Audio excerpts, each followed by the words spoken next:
You're listening to the Indie 500 podcast, where each week we break down a different randomly selected album from NME Magazine's top 500 albums of all time list. The Indie 500 podcast is recorded live in front of a studio audience on location in Burbank, California. Thanks for listening. Please leave us a review, a rating, or find us on TikTok to see what we're listening to on a daily basis. Please enjoy the show. We had to do some cutbacks due to the stock market problems. So I will now be handling Soundcheck duties. Check one, check one, check two, check two. There we go. All right. So our Soundcheck question of the week, and also congrats, that was an excellent performance of the one Soundcheck dropper we don't have. So in honor of us reaching our 10th album, we wanted to see, in your opinion, what is the greatest 10th album released by an artist? This is a tough one because I think there's so many bands out there where, I mean, guys like didn't even make it 3 or 4 albums before they walked away. So the amount of bands that actually made it 10 albums or more, and they were actually still good at that point, is pretty short. I think for me and you both, we both kind of landed on Animals by Pink Floyd. I think it's... Yeah. Separately, we did arrive at this same number one, which will sometimes happen between two podcast hosts who have had very similar music tastes for the past 30 or so years. Exactly. That doesn't happen once or twice. No, but I think for me, there's obviously like a great run of Dark Side, Wish You Were Here, The Wall, Animals, and it's just, if you had to pick one, good luck with that. But Animals, I think for me, it's the least played, so in a lot of ways it still feels fresh every time I hear it. I think also it's kind of like the perfect blend of everything I love about Floyd. It has the occasional acoustic song, just the intro and outro tracks that are a minute and a half. I think it has like the long compositions that kind of go all over the place musically. Great guitar tones and singing from David Gilmour. And then just kind of the standard, like, cynical, British, almost downer lyrics, but realistic to life. And I think it's just the complete package. And again, in the shadow of The Wall and Dark Side, Wish You Were Here, something's bound to get overlooked. But I don't know. As far as the 10th album goes, that one's pretty hard to beat.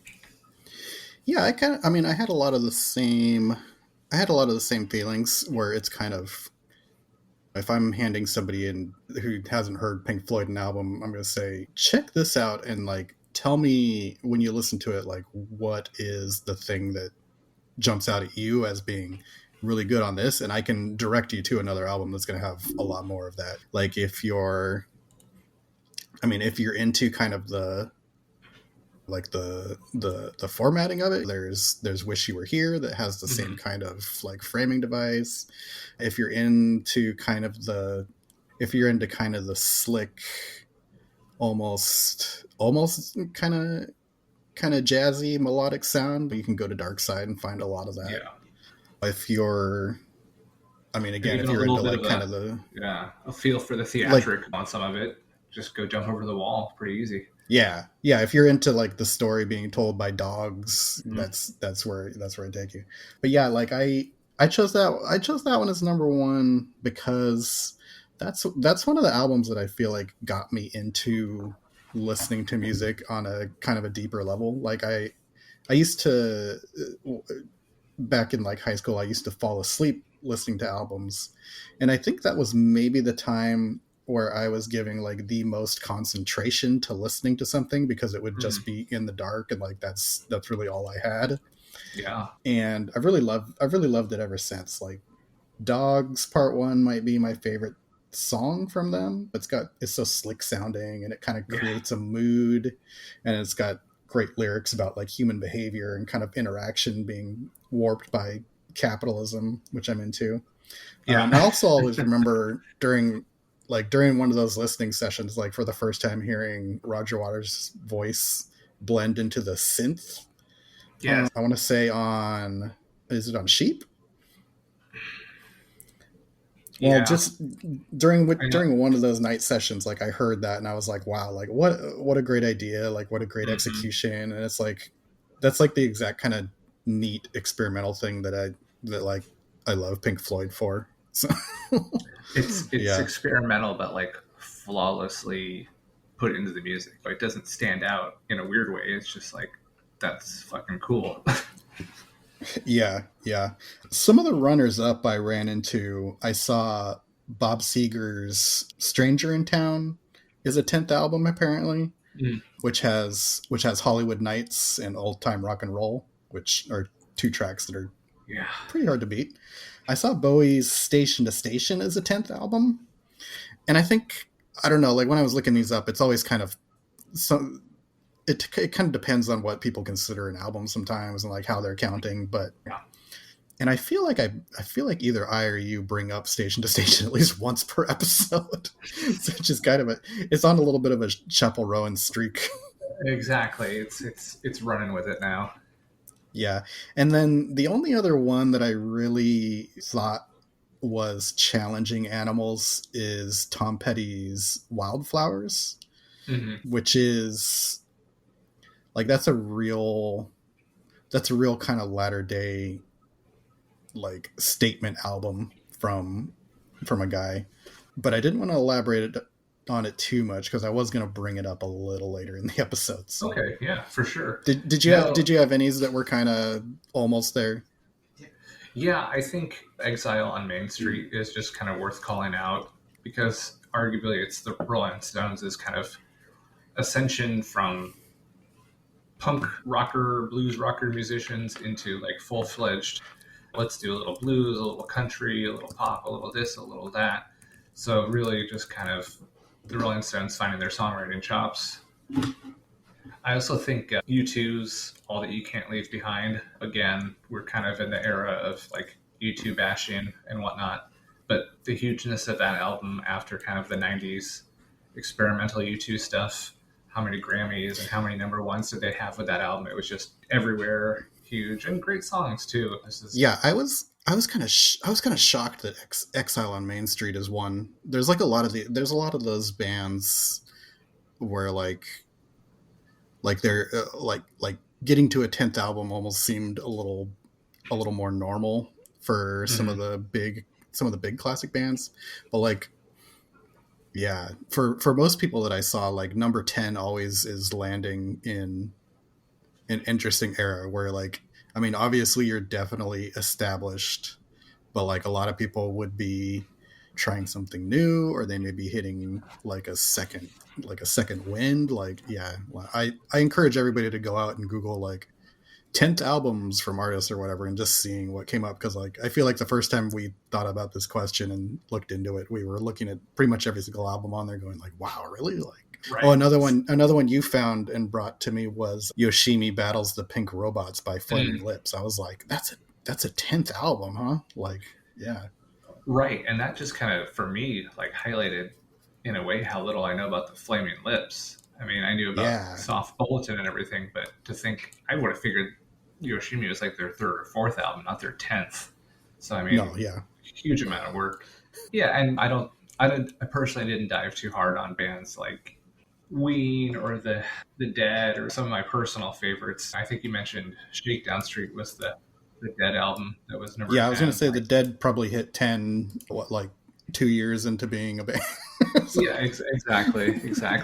I mean, just for fun, vamp for a little bit while I look something up. yeah, no, it's funny you brought that up though, because on the I I have that on vinyl Patreon today. They put up a question talking about like best debut album, and a lot of Mm. people were kind of humming and hawing on like REM because well, Murmur was the first LP album, but you know what was the first EP? So what does that do to the numbers? Where do we count this in a list if we're being total music nerds about it?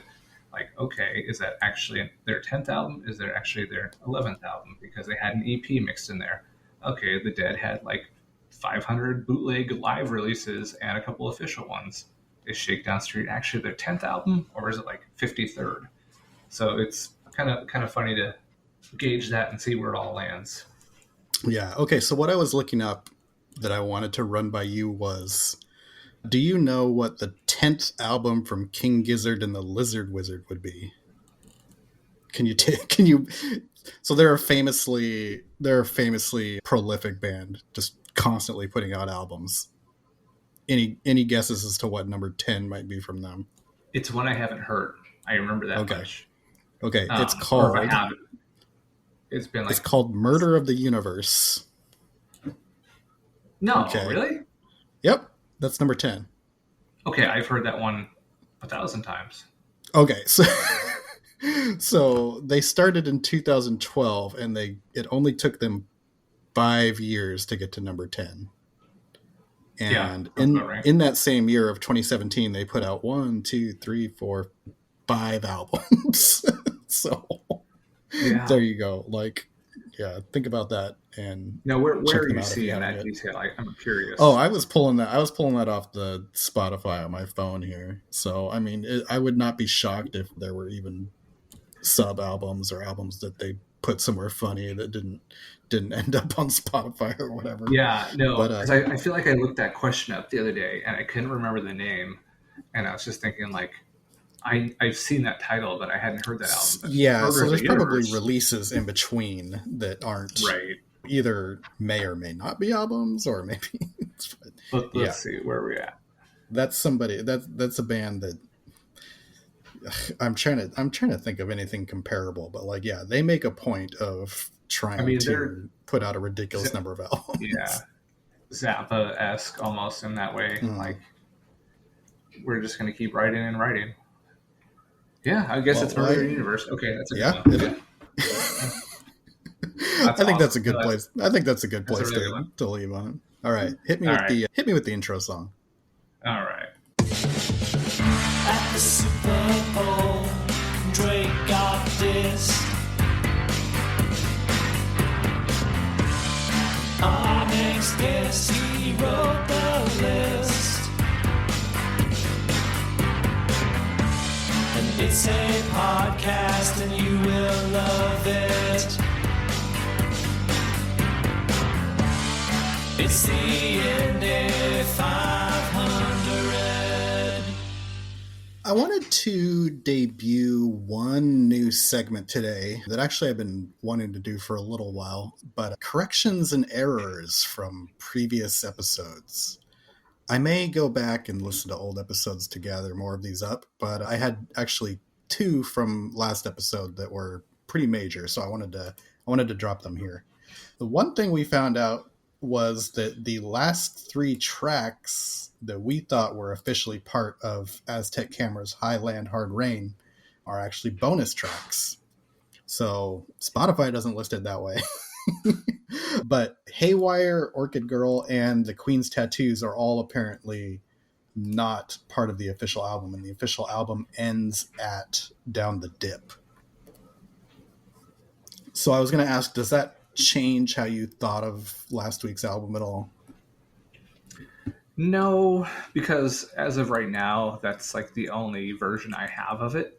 So I think for me, I choose to look at that as the whole picture. Now, if I pulled out the vinyl and listened to it in different context, maybe I'd think differently about it. But kind of having heard what I've heard a couple times and walking through it all, I'm still okay with how it is. It's just, again, like we said, it would be nice if Spotify kind of made some notes or some options to really enjoy things in this manner. Yeah, I wrote down that I think I may have shit talked Orchid Girl a little bit on the ep, but I think of the 3, that's the one that I think, now that I know that it's not official, I feel like that one, if it was included somewhere on the album, would have brought it up. But pound for pound, I think ending after Down the Dip kind of in my mind makes it a little bit better, as I'm imagining. Yeah.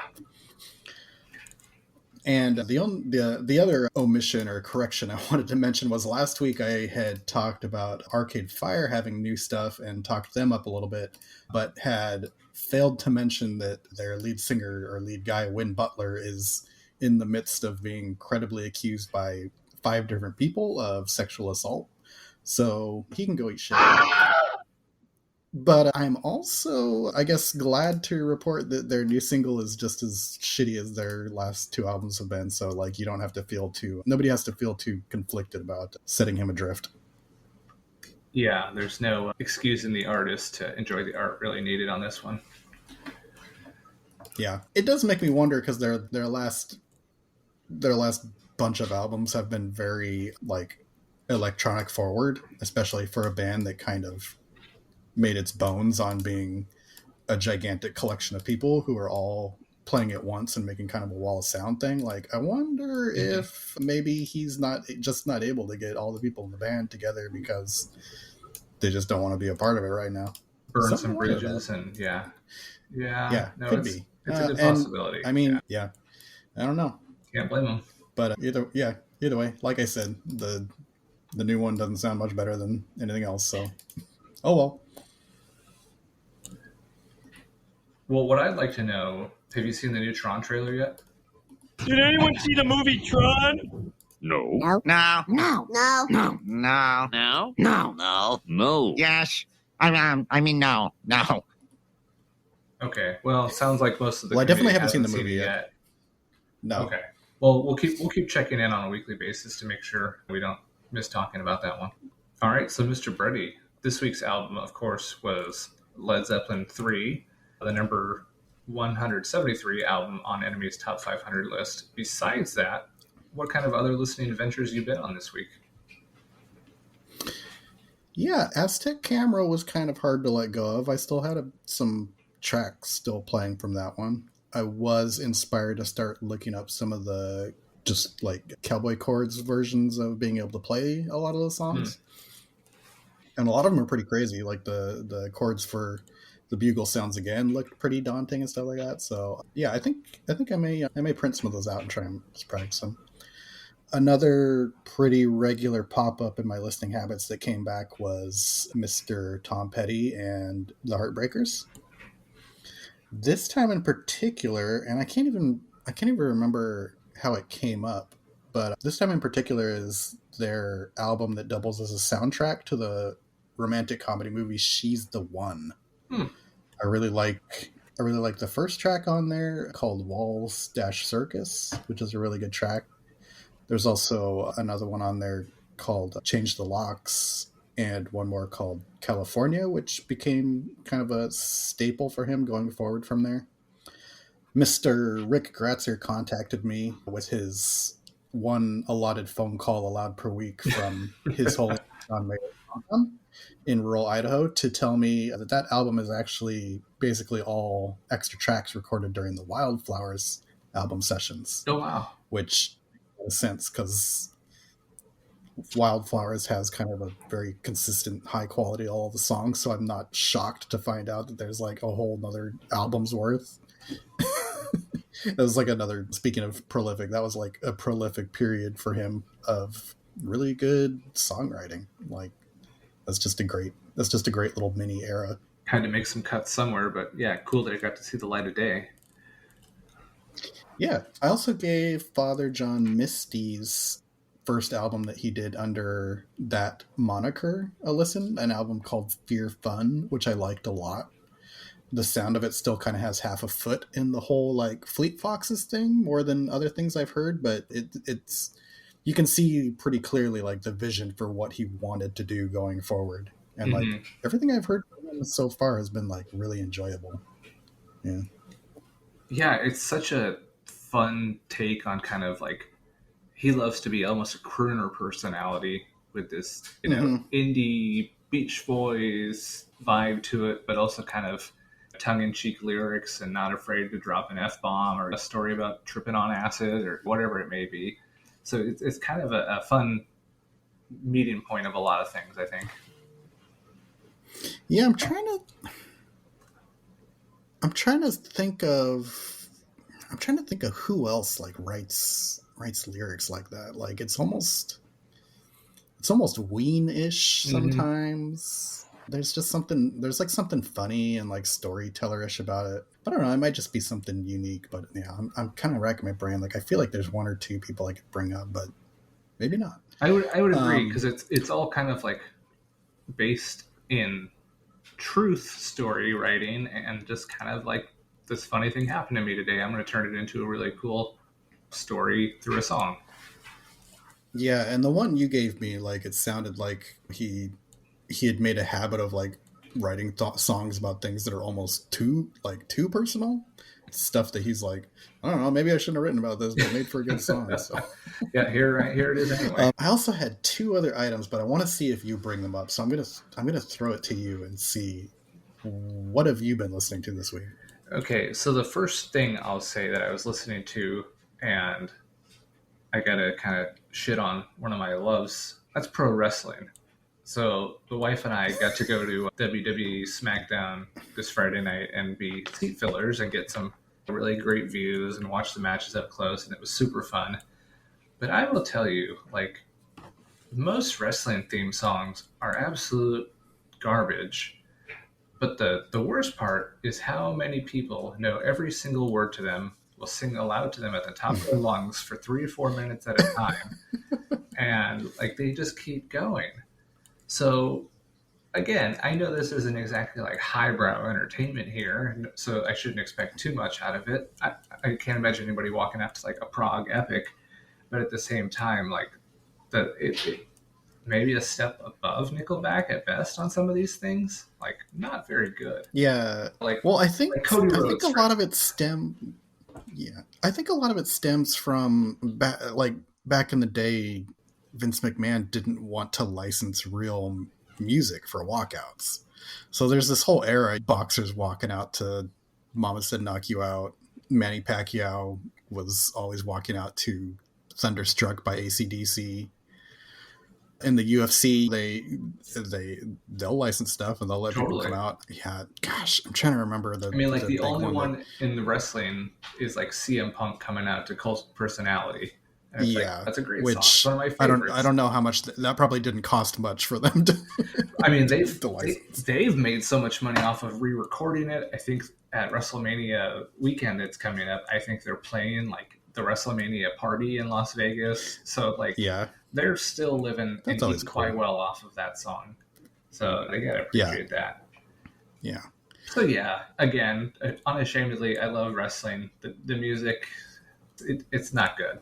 But can't win them all. Well, not everybody can have Shawn Michaels' Sexy Boy theme. No, or even Hulk Hogan's Real America. Maybe they should, but yeah, maybe they all should. Yeah, I mean, as much shit as I talked about the decision not to license anything, for a while there, it did have kind of it produced a few bangers. Yeah, absolutely. I mean, like they had a segment where they did a Degeneration X camera around the audience. So you see all these little 8-year-old kids that weren't even alive exactly doing the suck it thing. Of course. But they're playing the theme song. And it's like, wow, who did they pay just to copy this Rage Against the Machine song? Like, it's just a blatant knockoff. So it's like a Kiss Me cam, but it goes to somebody in the audience and they have to go. It's literally everybody in the crowd that's kind of cool. Going sick on the suck it gesture. And I'm just like, I'm not gonna lie, Shannon, I did that all the time when I was in 8th and 9th grade, and I probably would still if you weren't here. So, but no, awesome. other than that though, definitely some good listening this week. I really got into the band Health. Super cool blend of electronic, metal, industrial. I found out about it. Gosh, there was a collaboration they did with Trent Reznor on one of their albums the last couple of years that kind of like, oh wait, this is what this band is all about. So I put on that album with all the collaborations and just some amazing stuff on there, and started working backwards through the catalog. And I mean, that's at this point in my life, with kind of the tools I've amassed, like that's the kind of music I want to make, is that fun industrial with a little bit of guitar influence, and just make some cool ambient sounds on top of it. Yeah, I felt like that one I had suggested a few times, but I knew I didn't need to push it because I felt like it was a Thanos-esque. They are inevitable. Yeah. Like I knew someday you were going to throw on the right one and be like, wait a second. Totally. No, exactly. Like eventually on the long enough timeline, I was going to find it and be like, oh shit, yeah, that's the one right there. Another thing I was listening to quite a bit, I put on some Death Grips. It had been a couple of years, and man, that stuff is crazy good, but super enjoyable. A little bit more hip hop this week, and I didn't want the kids in the car for that one, but I did have my son in the car for Public Enemy, Fear of a Black Planet, because that was the 35th anniversary of that coming out this week.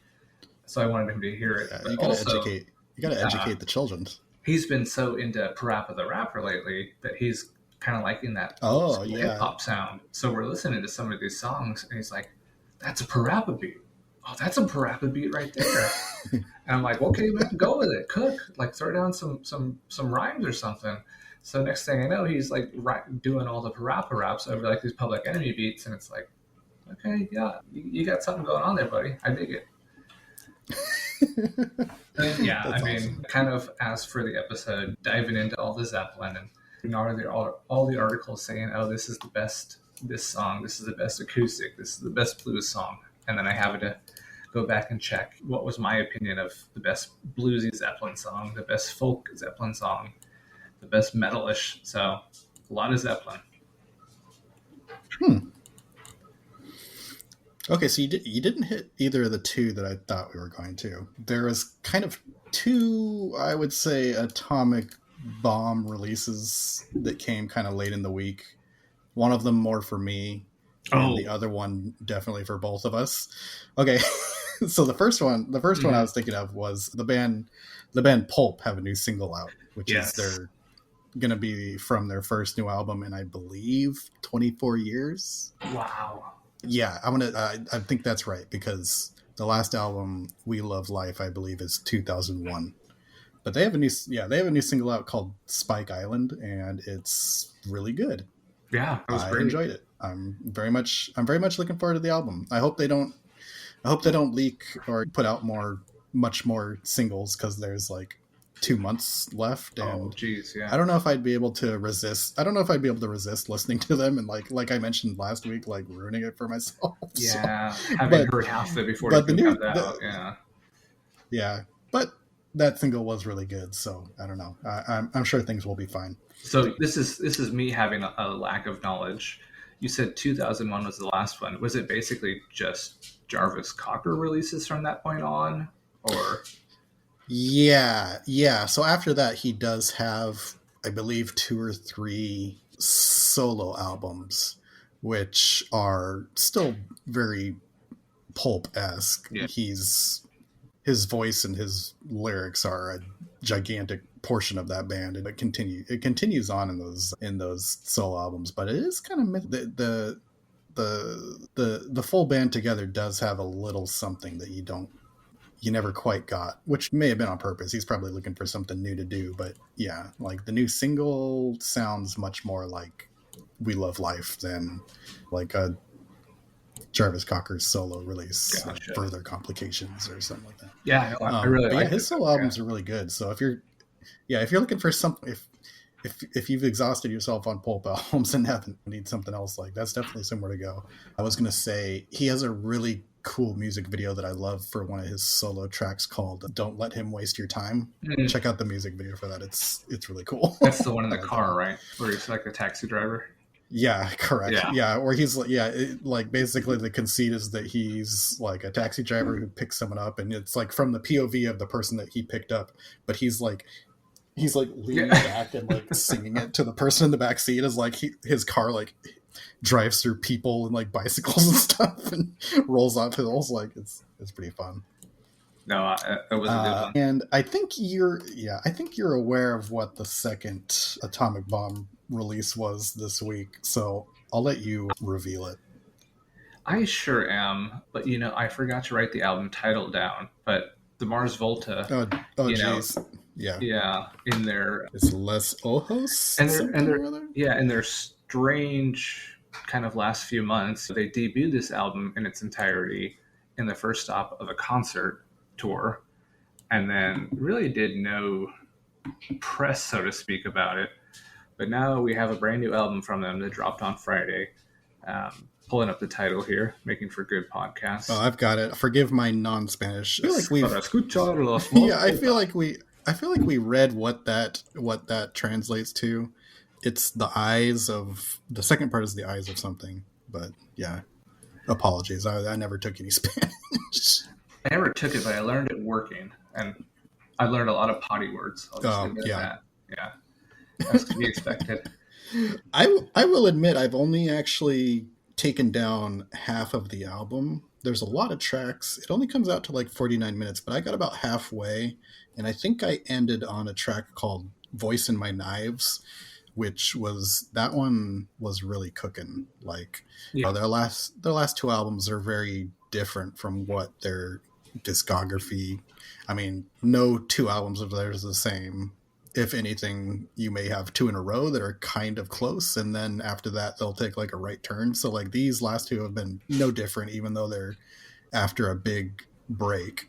They kind of have like a new relaxed synth forward kind of a little more laid back kind of a sound. But like when I think of the Mars Volta and I think of them doing that, like the voice in My Knives is like the track that I was hoping for. Like that one, like kind of, it brought it all together. It brought this era together. And I'm like, okay, like now that we've arrived here, like I can say like I enjoy this one nearly as much as others. Yeah, no, and I won't spoil it or give away any titles or anything, mainly because I can't remember any of them. But it does keep getting better and better from that point too on the album. So I think you're in for a treat. Interesting. But, yeah. Okay. I just didn't want to put it on in like one little, like when I'm at work, I can only really listen to stuff on like one little earbud. So it's usually podcasts and like stuff I've heard before. And I was like, I really don't want to put on a new Mars Volta in like the worst possible listening conditions. Yeah.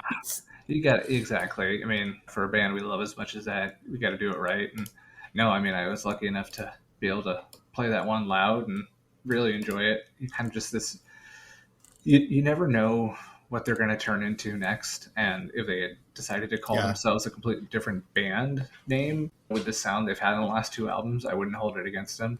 It's this kind of soul rock type thing with the occasional Omar guitar noodling and interludes here and there. But and they've never been shy about doing like an Omar solo or like a different band name. Like they had one where Zach Hill was their drummer, and I want to say Cedric was singing on that one too. So like if they really wanted to, they could have said, hey, it's the Mars Volta, but for whatever reason, one way or another, like sometimes they want to call it a solo thing, sometimes they want to call it something else, and sometimes they get back together and call it the Mars Volta.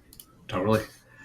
Yeah, and then it sounds like they're playing, or they announced another headlining tour for later in the year, and back in our hometown. We'll see how things. Woods. Yeah. See how things line up. May have to check that out. Yeah. I want to say that's like 4 days before Minus the Bears, so a nice week of throwback 20 years ago bands. Yeah, that would be nice to kind of. Yeah, that'd be nice as a kind of a little bit of a double bill type thing. Totally. It fits. So any other news for the week you've had your eye on? Yeah, for the news this week, the only thing that really popped up was that Coachella was going on this weekend. So I wanted to hit you with a few quick headlines here from NME to see if we've got anything to say about these. Okay, here we go. Travis Scott headlined the second night with futuristic visuals and levitating dancers. And while some fans were impressed by the set design, others complained about the Houston rapper being late and performing for a quote-unquote dead crowd. Bummer. Yeah, Charlie XCX brought out Troye Sivan and Billie Eilish for her set. Weezer played without addressing the recent arrest and shooting of bassist Scott Schreiner's wife, which, how exactly are Weezer supposed to address that while they're doing a set at Coachella? Like, hey, do they need to change some lyrics to like, talk about it, or what the heck? They also played Enter Sandman as well there in their set. Oh, really? They did. Interesting.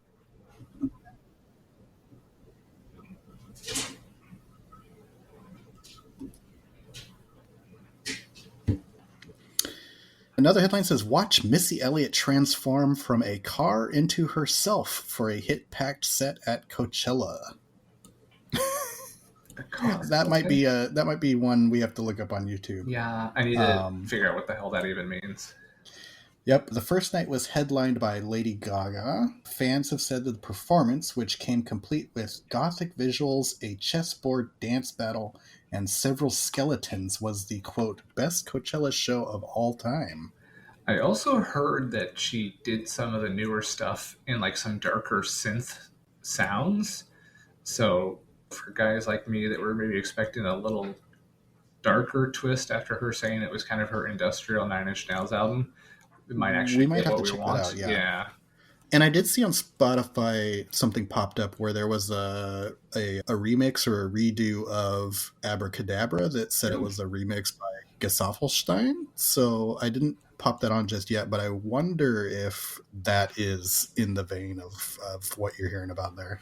Yeah, that could very well be. Yeah. I think that's all I've got for Coachella. Did you hear or see anything else on there? No, I know going into the weekend, there was a lot of speculation about Post Malone's set turning into another impromptu Nirvana set. Oh, into it, yeah. But I don't, as of right now, we're recording, I haven't seen anything necessarily. But that's not to say by the time you're listening to this, that could have been done or that could have been confirmed. Yeah, they go multiple weekends, right? So maybe it's upcoming, or I feel like it was tonight, but yeah, you're right. I could be looking at next week's or the week after, whenever it is, wish casting that it happens tonight. But if it's going to happen, you'll hear about it, I'm sure, by the time this episode drops. Tune in next week to hear us read the headlines and exactly. be confused. Yeah, totally. We're good at that. All right. Well, I think now that Coachella is out of the way, at least the first weekend, I think we should take a trip to the multiverse. Let's go. What do you know about the multiverse? The multiverse. Fizz had his theories. He believed it was real and dangerous. Well, he was right about both. Oh, man, was he ever. You don't even know what surprises are waiting for you in this multiverse. No, I literally don't, because my co-host has successfully managed to create spoiler alert versions where I can't actually see what's coming up until I highlight it with my on the list here. So very interesting. Exactly. So for this segment, the Multiverse of Bad Lists, we look into what might have been if our podcast was about something else. So what we have is the Rolling Stone top 500 albums. If we were doing movies, the IMDB top 1,000 users 500 list. And I see we're also going to get to look at Rolling Stone's top 250 guitarists, because we've actually landed in the top 250 of our list. Yeah. So we are on number 173 this week, and I was trying to look for the 173rd ranked Grateful Dead album, but much to my dismay, there weren't that many official Only made it to releases put out. 2, right? Right, exactly. Just a little shy. So yeah, okay. 173. Yeah, I'm highlighting the first one here so I can take a look. Oh, Nirvana's In Utero is number 173 on their list, huh? That's kind of... Yeah, Heart-Shaped Box, All Apologies. I mean, yeah, it's a deep-ass list. Yeah. But yeah, But considering how normie their list is, it seems down there. Yeah. But yeah, obviously, great album, great tracks. And classic. I feel like some of those maybe are now remembered more as unplugged tracks. Maybe that's just my own personal bias. But I think of All Apologies as Nirvana MTV Unplugged more than I think of it as In Utero. So it'd be interesting to look up and see, is that album higher? Is that even on the list? Or is it just kind of, they gave all the love to Nevermind, and yeah, In Utero is worthwhile too, but not that good. I always recall Heart-Shaped Box being played at one of our 7th grade dances or something like that. Nice. Just because I don't know, whoever was running it, the DJ or something like that, kind of read the room and was like, "Hey, there's a few dorks in here. A few rock and roll. I got to drop at least one track. I got to drop at least one track for them." Yeah, exactly. It's either all right. this or Bush. Yeah. Yeah. All right, here I go. I'm gonna reveal the IMDb top number 173. Oh, interesting. It's a Kubrick that I haven't seen. I was Paths wondering of if you'd seen this Glory. one. Okay. No, This may be one of only one or two I haven't seen. It's really good. I knocked out Barry Lyndon like last year, but yeah, I don't have this one. A World War I movie. Yeah, with Kirk Douglas basically just talking about how messed up World War I was in typical Kubrick fashion, showing all the demented sides of it and all the orders of people being sent out to no man's land just to die for no reason whatsoever, and people not wanting to take those orders. And it's a great story, great acting, and yeah, I mean, definitely not weird Kubrick era, just great storytelling and great filmmaking at this point. Interesting. Oh, so it's kind of early. Exactly. 57 it was All made. right. Oh, okay. Oh, wow, yeah. And then for the Rolling Stone Top 250 Guitarists, we have Paul McCartney, number 173. Where's the blurb? I want to look up the blurb on that one. You should look up the blurb. And I don't know if you remember, but I asked you during the week too. Like, did you realize? Yeah, that's Paul true. Played guitar? I didn't realize I was going. Because I had read that, and initially I was like, well, wait, Paul was bass. What are you talking about? But, I think in their blurb they talk about... Yeah, like I remember him like playing bass and playing piano. Right, he did a lot of things, and it's not surprising to think of him as a guitarist, but that's not the first thing that comes to mind for me. Yeah, I don't think it's... Oh, okay, here we go. So what they say about him... Paul McCartney. Paul McCartney is a legend for so many things. Songwriter, singer, bassist, Beatle. It's easy to overlook his six-string virtuosity. And I'm going to pause here and note that the picture they have of him for this list is him playing a bass. The Hofner violin bass, or... Not even. No, it looks like something else. I want to say it's one of the... It almost looks like... I don't know. It's got the pick guard that looks like the bass version of the Telecaster. But anyway, they go on and say, but Macca played so many of the Fabs' greatest guitar solos: the psychedelic flash of Taxman, okay, and Sgt. Pepper, the metal blast of Helter Skelter, the jagged rock of Paperback Writer and Back in the USSR. And he's also got his own folky acoustic style, as in Blackbird. Okay, yeah, if you're the guy who did the guitar for Blackbird, you're going to end up somewhere on this list. Yeah. Okay, I get it now. Exactly. He still blazes on guitar, shredding all over his 2020 gem McCartney 3. And as he said in 2018, I'm still thrilled with having the privilege of being able to go up to an amp, turn it on, get my guitar, plug it in, and play very loud. Yeah, okay, so I'm convinced. I'll buy that. Yeah. So as per usual on our podcast, we do have to do a little bit of selling out in order to keep the lights on here. And this week we've got a sponsor. It's another music festival actually that's going toe to toe with Coachella, that we spoke about. So they decided to throw a little walking around money our way in order to get the old Indy 500 podcast bump. So I believe they have. I'm excited about this one.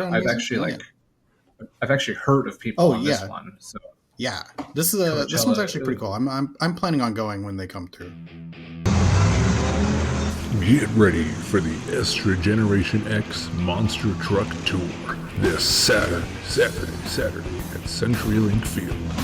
We'll kick things off with a quarter mile of fast-paced action with the Tracy Chapman Fast Car Drag Race. Qualifiers featuring those legendary ladies of the road, including Cruel Jewel, Liz Unfair, and Beth Mega Orton. So see Nico Headcase, and they'll all be taking pictures and signing diaries after the races. But don't even dream of going for a glass of wine, because you'll miss the death-defying tie-dyeing lyrics will leave you crying with daredevil stunts of Emmy Loop-de-Loop Harris, as she'll be taking on all challengers. Who will show? Brandy Truckline, Lisa Lowrider, Amy Manslaughter. Don't you miss it. Bullets will destroy us all. Oh, if we didn't stop for a candlelight vigil for all the crushed cars of the evening and ask God herself to bless Derby Trent. But then, sometimes, healing means flattening your past under 12 tons of steel. Watch Hall of Famer Sinead O'Connor piloting Truckosaurus through the gauntlet of motorized prey. She may be vegan, but there's no rule about eating a dozen metal chassis. But I hope the Pope and his motorcade don't show up. Tickets go on sale tomorrow. Girls in Mercurial Retrograde receive half-off admission with proof of astrological chart. This ain't your partner's monster truck rally.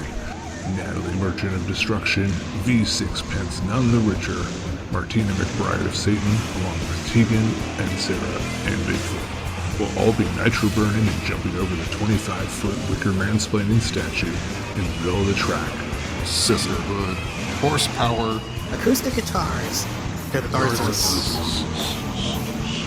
Astro Generation X Music Festival. Be there.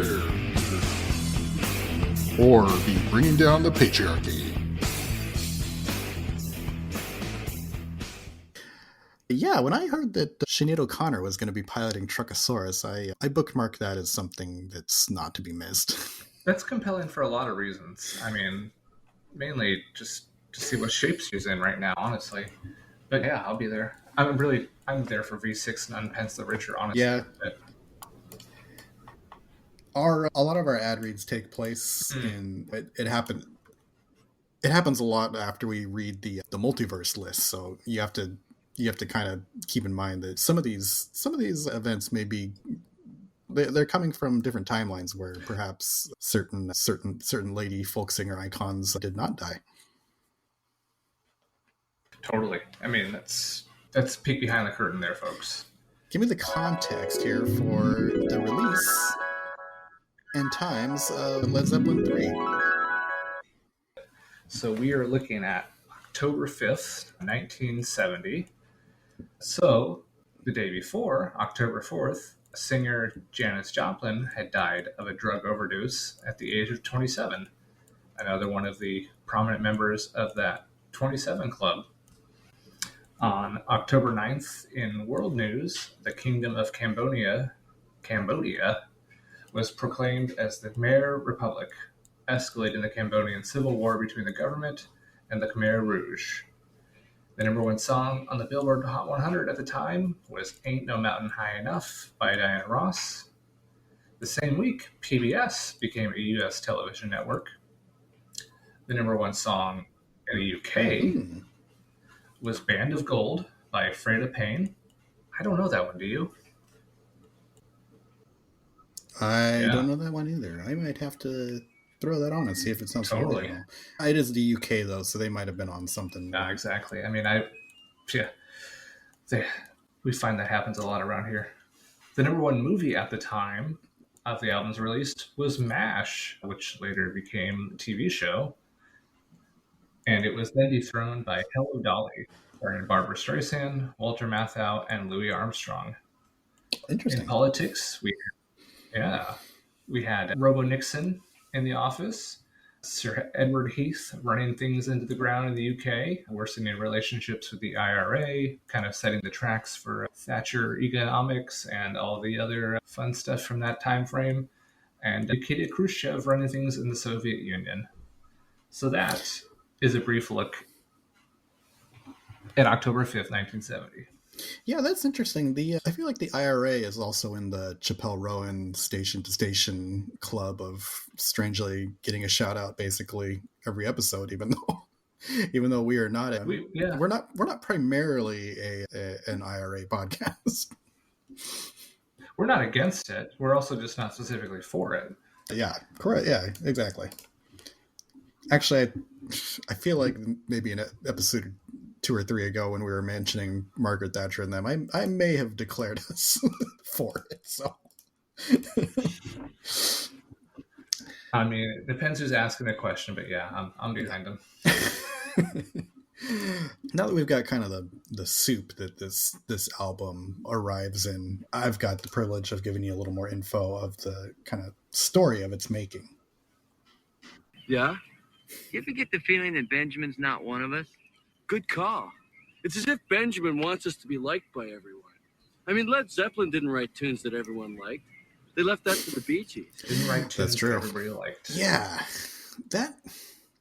I think we'll talk about it a little later, but I don't know if everybody's aware, but they were very much not critical darlings in their time, at least up through this album. So the seeds of Led Zeppelin 3 first get sown after a kind of grueling 1970s spring tour of North America, which is actually starting just a week after their European tour. And it had the band hitting 25 cities in nearly just as many days. They didn't have an opening band, and each show was averaging 2 hours long, which eventually culminated in a Phoenix, Arizona show where Robert Plant collapsed from exhaustion and laryngitis, and a canceled Las Vegas show, which was supposed to be the last of the tour. But despite that setback, those tours are a massive success. The band's popularity is basically growing by leaps and bounds every year. But by that time, they are extremely tired as a group. Yeah. Shortly after that tour, they attempt to record a standalone single at a studio called Olympic Studios, which they return to quite often. Other notable recordings that were done there include most of Jimi Hendrix's studio recordings, Physical Graffiti, The Who's Next, and Quadrophenia, and portions of Queen's A Night at the Opera. So the plan was that they were going to record a standalone single to kind of strike on their rising popularity, but they never quite got it together. And then following that and a few other aborted attempts at starting the album in a studio, Robert Plant, along with his wife and daughter, invites Jimmy Page and his girlfriend to a holiday at a location where his own family had vacationed in his youth, which is a cottage called Bron-Y-Aur, which is a rural cottage in Snowdonia, Wales. Notable because it had no electricity or running water. So the setting you can kind of see how it influences the sound of the album and what they're doing right then. Definitely that stripped down feel, yeah. Yeah. So I've got a quote from Record Collector magazine from Jimmy Page. He says, "We'd been working solidly and thought it was time for a break, or at least some time to get away from the road. Robert suggested going to this cottage in South Wales that he'd once been with his parents when he was much younger. And he was going on about what a beautiful place it was, and I became pretty keen to go there. So off we went. Took along our guitars, of course. It wasn't a question of let's go knock a few songs in the country. It was more of a case of just wanting to get away for a bit. And as the nights wore on, the guitars would come out and numbers began being written." And then another quote from Robert Plant. He said, "And so whatever our physical state was at the end of Led Zeppelin 2, there was now only one place to go, up into the Misty Mountains with our families. Jimmy and I packed into an old Austin Champ with Strider the dog to do all the stuff you do when you're 21. The cottage had no electricity, no nothing. This was appropriate since we were just trying to get some ideas down to bring back and work on. So there we were up in the mountains with one of the very first Sony cassette recorders and a bunch of ever-ready batteries just sitting and going, well, what shall we do?" I love that. Yeah.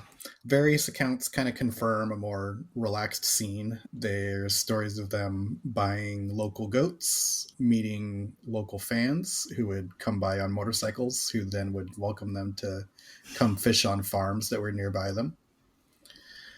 Page says that the new songs were an aggressive attempt to show the band in a new light and really change their sound. He said him and Robert Plant were listening to a lot of an American fingerstyle guitarist named John Fahey at the time. Some of the specific tracks, Tangerine was actually written many, many years ago by Page, I believe as a Yardbirds song, if I have that right. Yes. I don't know if you've heard that. Okay, good. I was going to ask for a nod or something. Because I feel like I wrote that down and then like lost the article I was looking at. Like, I'm pretty sure that's right. That's the Way was inspired by protests and some sad scenes that Plant and Page had saw in America during that tour. And that song was actually completed entirely during the time when it was just the two of them at the cottage. And another quote. And just to circle back real quick, the Yardbird song that Tangerine kind of originated from was Knowing That I'm Losing You. So for anybody interested to compare those two, that's what it is. Yeah.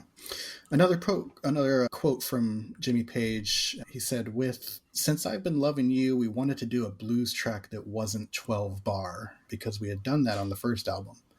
So we came up with a blues in minor key, and it wasn't something that took forever in a day. It came together pretty quickly, and it was perfect with its sentiment and how it was approached. After a few weeks of really focused writing, they had John Bonham, their bandmates John Bonham and John Paul Jones, join them at the shack to begin kind of finishing out the compositions. And then in late May, they came back to England or the UK to gather up and properly record the album back at that Olympic Studios that I had mentioned. But there were also portions of the album that were being recorded in a pretty famous rehearsal space called Headley Grange, which is a former poorhouse in East Hampshire. And for those sessions, they actually utilized a mobile recording studio that they were borrowing from the Rolling Stones. So, kind of interestingly, the actual recordings are noted as getting done pretty fast. And I got another quote from Robert Plant here. He says, "From what little I can remember of the subsequent recording sessions at Olympic Studios, it was a case of just using mic placement and the right engineers to capture the rawness, energy, and attitude of each track. Sometimes it was a bit of a struggle, but we did things quickly and were serious about making something pretty as well as powerful. The outro of Gallos Pole is great with all the manic singing I'd overcooked horrendously prior to that. It started having some meaning, and I was learning how to syncopate. I was flourishing."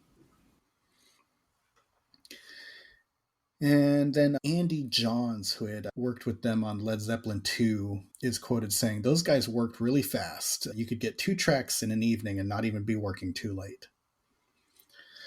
I have here noted that Immigrant Song was written, the music for it was written actually before the Wales Vacation by Page. And then the lyrics were inspired by a trip to Iceland that the band had made around the time of the recording sessions to play a festival. And actually at the time, one of the reasons they were playing that festival was to dispel some rumors that their band was breaking up because of the kind of relatively long absence they were taking from their nonstop touring, which also included them recording and releasing Led Zeppelin 2 during that stretch. So they had this long time where they were doing a lot, and then they had this short time where they were doing nothing, and apparently that spooked people enough to wonder if they were. Yeah. They were taking over the world at that point. Why are you guys stopping now? Yeah, precisely. And that's another reason why they were being pressured into writing that single or getting into the studio real quick. Yeah, and an Immigrant Song and Friends were actually some of the first songs that they had put down on tape for the recordings. Some other events, or another event that came between the finishing and release of the album, and I forgot to mention, the recording sessions were very fast, but for some reason the mixing and finishing kind of famously took forever. So in between that time, there's more tours, and there's a few other events. One that was kind of a highlight was that they played a famous set at the Bass Festival, which is a counterculture event in Shepton Mallet in England. Pink Floyd and Jefferson Airplane also played the same event.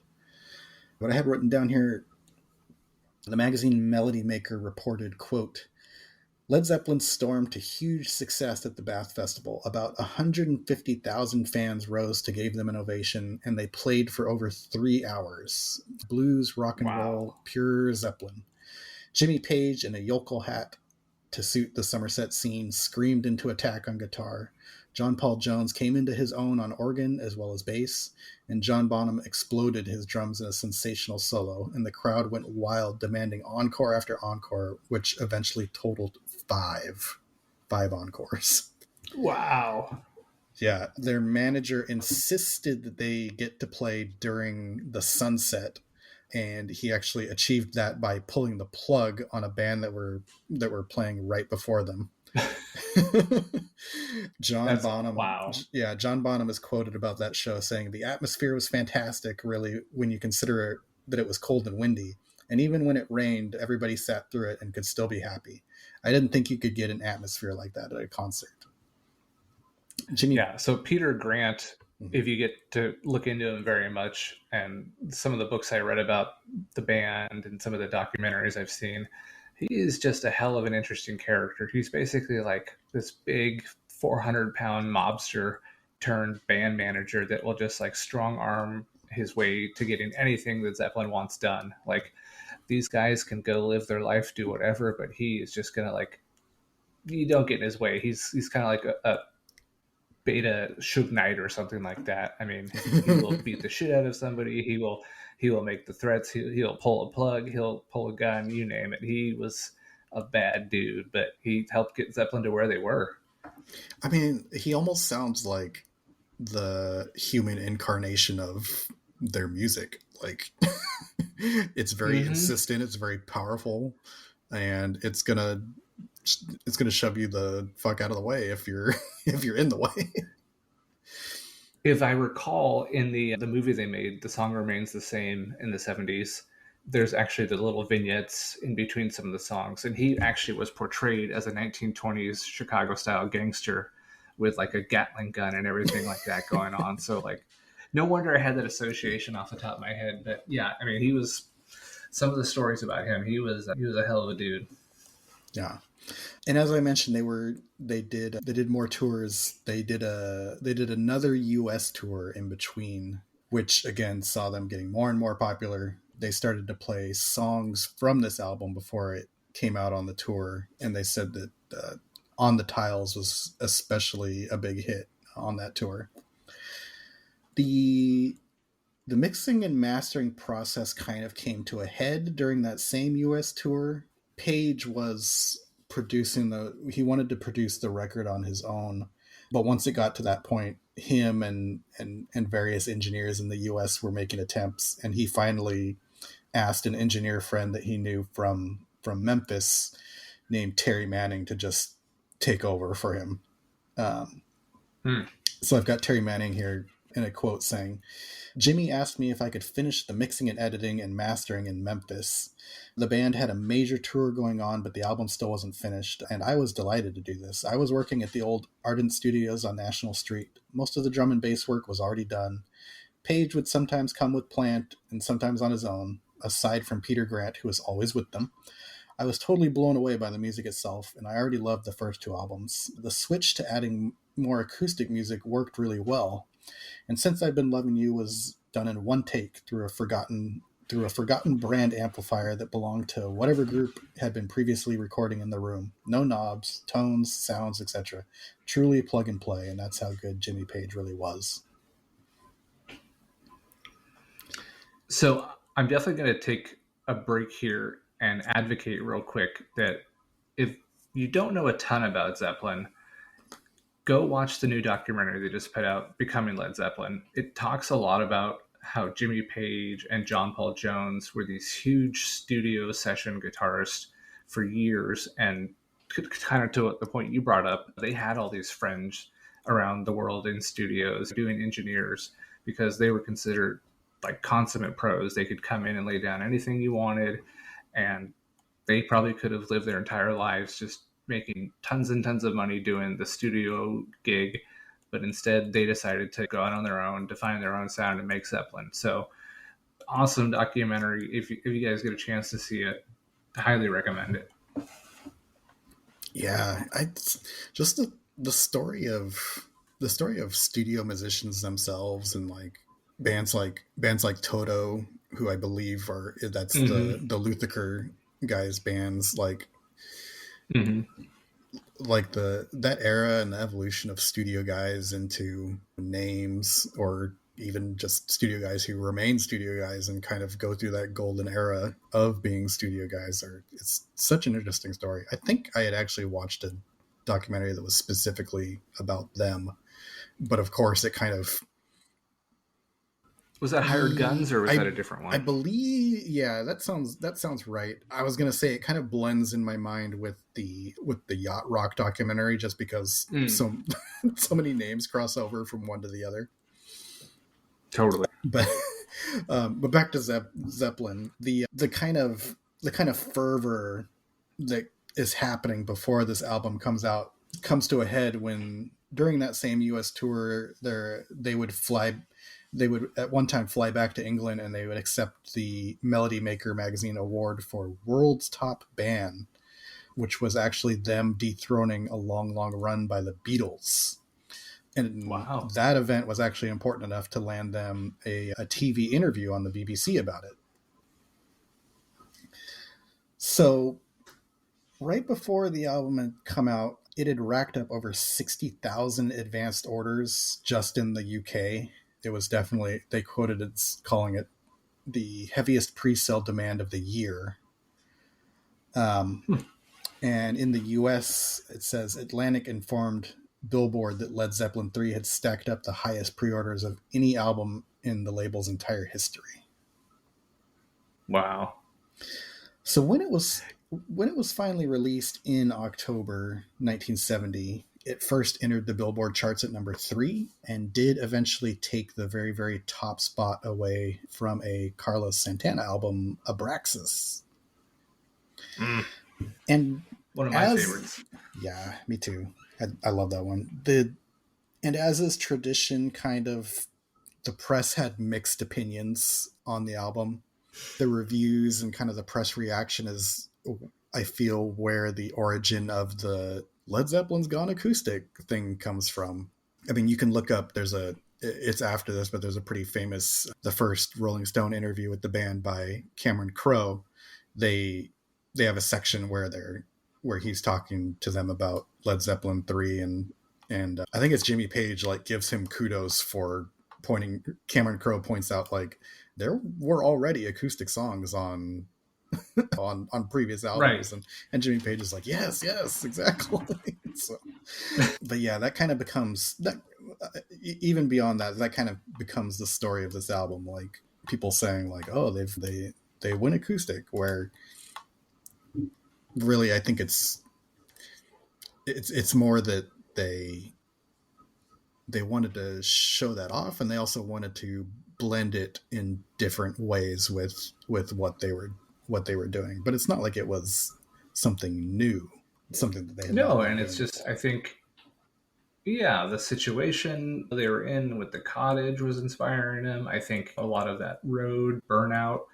I mean, to your point about the press never really giving them a lot of love. I mean, they worked their asses off to be as loved as they did and to get the fans and those record sales, and they were burnt out. So I don't think constant hard rock partying lifestyle was in them at that time. They needed to kind of just pop up a stool, get out the acoustic guitar and the mandolin, and play something a little lighter for themselves. Yeah, and I did find the quote from that interview. The lead in was basically them talking about the reviews of Led Zeppelin 3. And Page says, if anybody had labeled us as a heavy metal group, that album destroyed them. And Cameron Crowe says, but there were acoustic numbers on the very first album. And Page says, that's it. There you go. When the third LP came out and got its reviews, Crosby, Stills, and Nash had just formed, and that LP had just come out. And because acoustic guitars had come to the forefront, all of a sudden everybody said, Led Zeppelin goes acoustic. And I thought, Christ, where are their heads and ears? There were 3 acoustic songs on the first album and 2 on the second. So, yeah, right. Yeah, I mean, I think they kind of famously never really got their due, and you can kind of it's it's hard to argue with them when stuff like that is happening, when people are saying this is something new. Sure. And you can be like, did you guys really listen to those albums? Like, no, exactly. And I think what people kind of missed is like, it wasn't acoustic that was new. It was things like open tunings. It was things like mandolins and dulcimers and alternate instruments, where we're a little bit more skilled than just your average blues band or rock band. We can kind of bring it in a lot of different ways. So yeah, and people are onto something, but yeah, they missed the secret sauce of it all, I think. Yeah.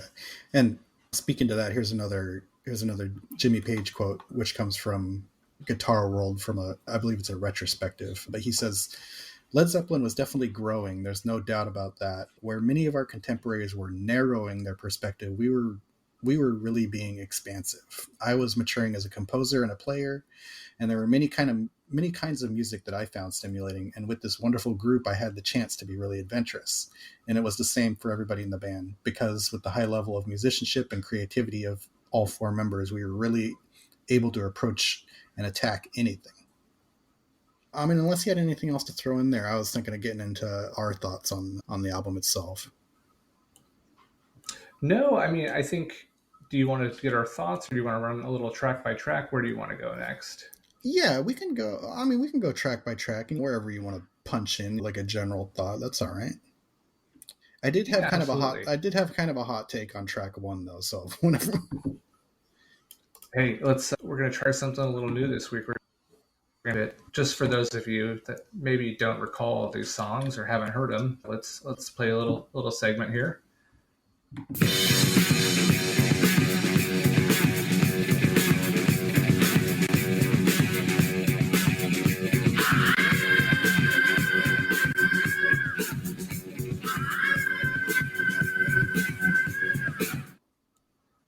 So yeah, Immigrant Song right there. I think everybody knows that one. So here's the take I was gonna talk about. Of all the like big Led Zeppelin hits and like good songs, this one's kind of an outlier for me, because I hate the production of this song. It actually ruins it for me. Like, tell me more. Like the tape sound that it comes in on, like, grates on me. And I think Page, as the producer, is trying to do the thing where the intro sounds like somebody is like playing it on a hi-fi system that's like 15 feet down the hall, and then after that it's supposed to sound like it like kicks in and is like right on you. But to me, it always gave, like, instead of doing that, it always felt like playing it 15 feet down the hall, and then when it's supposed to kick in, like somebody just moved it like 10 feet closer. Like there's something about there's something about the recording and like the mix on that sound that, like, it frustrates me. Like I feel like it should be bigger and closer. But I did want to note that I heard the alternate mix on the deluxe version of the album, and I thought that was a lot better. Like, I don't think the intro does the thing. Okay.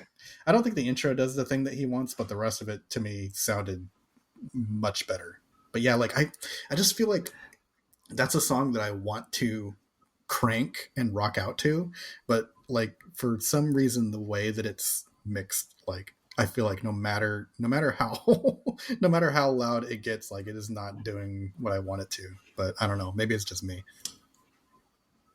No, I mean, obviously you're allowed to have your opinion. That doesn't mean I can't think you're insane. Yes, please do. No, I can definitely see that. And when you bring it up that way, it almost makes you think like they're just chuckling, oh man, we're going to make it really quiet here, so that way people are going to turn their stereos up really loud, and then they're going to get blasted. I mean, it would have worked.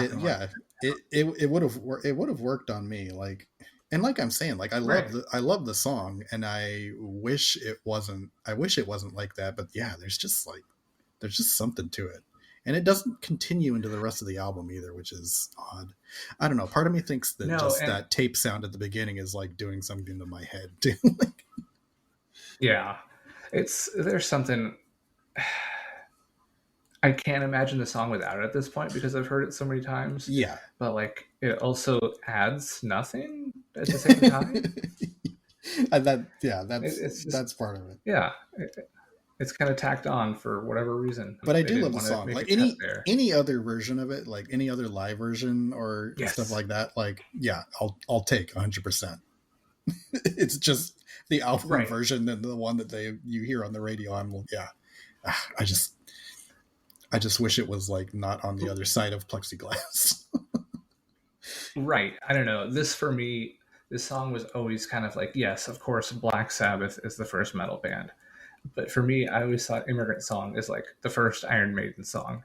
Like this is the blueprint for like that driving, strong metal with these Viking themes and just kind of, it's not about anything in particular. We're just going to wail. We're going to shove it for 3 minutes and you're going to like it.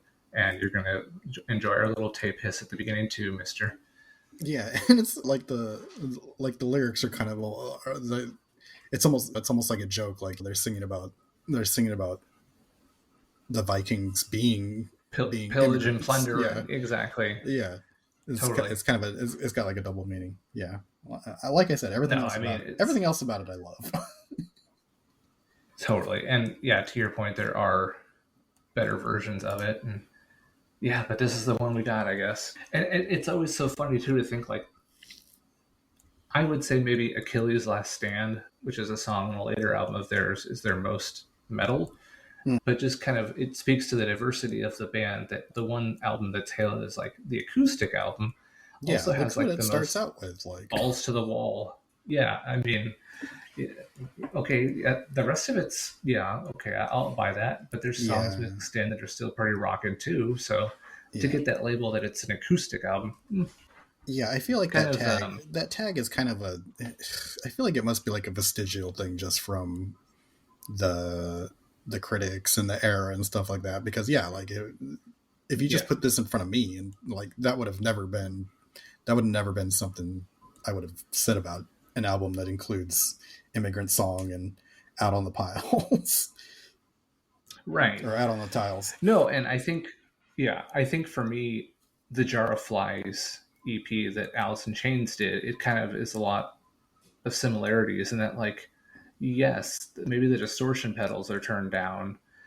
To say it's an acoustic album or a folk album, no, not at all. But like, there's definitely a different songwriting influence to it and a different way to present it through rock music than just cranking everything to 11. So the next song, Friends.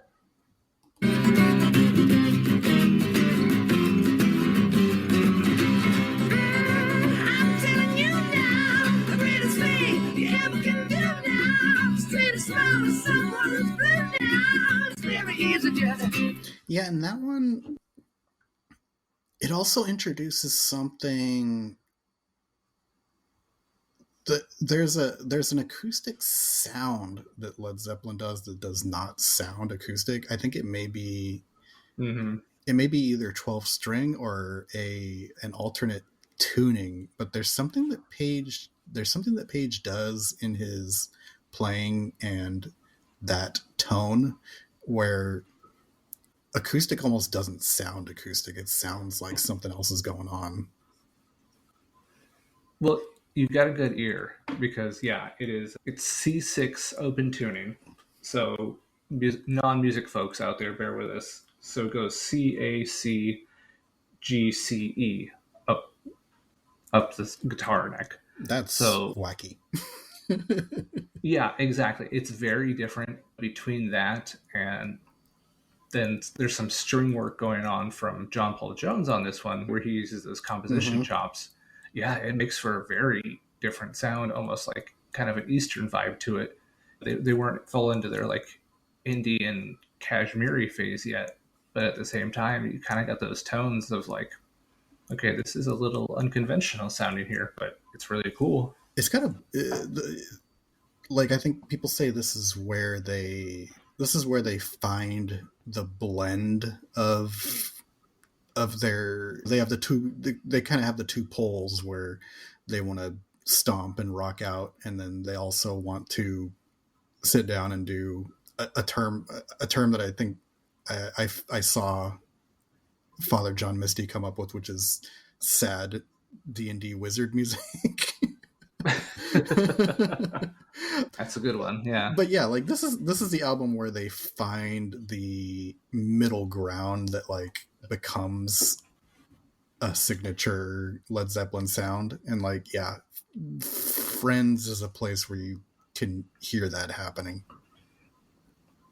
Definitely. I mean, I think you go from this to like Battle of Evermore on the next album, and it's kind of a little bit of that folkish throwback. And yeah, I think sad, melodramatic D&D wizard music, like that title, although humorous, it does work pretty well. Yeah. And then I do want to throw in here too, if folks out there listening haven't seen it yet, in 1994, Page and Plant did a tour and some shows with an Indian orchestra.